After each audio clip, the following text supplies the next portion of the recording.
করলে আমি কি করব? কোথায়? বাইরের। আজকে হচ্ছে বৃহস্পতিবার, সকাল সকাল উঠে পড়েছি ঘুম থেকে, পড়ানো আছে, টিউশন পড়ানো। তো এখন আমি টিউশন পড়াতে যাব, 6:30 বাজে এখন। তো এই যে আমার বাহন। তো চলুন আমি একবারে ওখানে গিয়ে আপনাদের সাথে দেখা করব।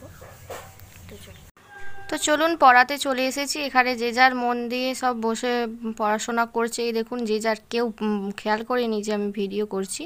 তো যে যার মন দিয়ে পড়ছে, আপনারা এখন দেখতেই পারছেন। তো ভিডিওটা কন্টিনিউ করুন। প্রবলেম কি?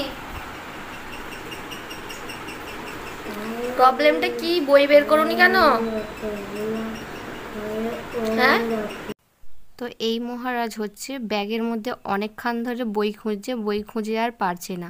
ও মনে হয় বইটা ব্যাগে কোনো ক্রমে ঢোকাতে ভুলে গেছে বা ঢোকায়নি, এরকম কিছু। তো ও তো রীতিমতো ভয় পেয়ে গেছে যে দিদিমণি তো বই আনেনি, এবার আমাকে বকবে। তো ভয়ে চোখ ছলছল করছে। তো ও বর্ণপরিচয় বইটা আনেনি। ওই বইটা বাদ দিয়ে আর বাকি যা যা বই আছে সেই বইগুলো ততক্ষণ আমি ওদেরকে পড়িয়ে দিই। সবাই রীতিমতো যে যার মতো করে পড়ছে, তো আমি ওদেরকে পড়িয়ে দিয়েছি। তো সবাই এখন পড়ছে। তো চলুন আপনাদের সাথে পরে দেখা করছি, ওরা ততক্ষণ পড়ে নিক। তো এই দেখুন, পড়াশোনা শেষ করে এখন সবাই হাঁপিয়ে গেছে, এখন রেস্ট নিচ্ছে, দুষ্টুমি করছে।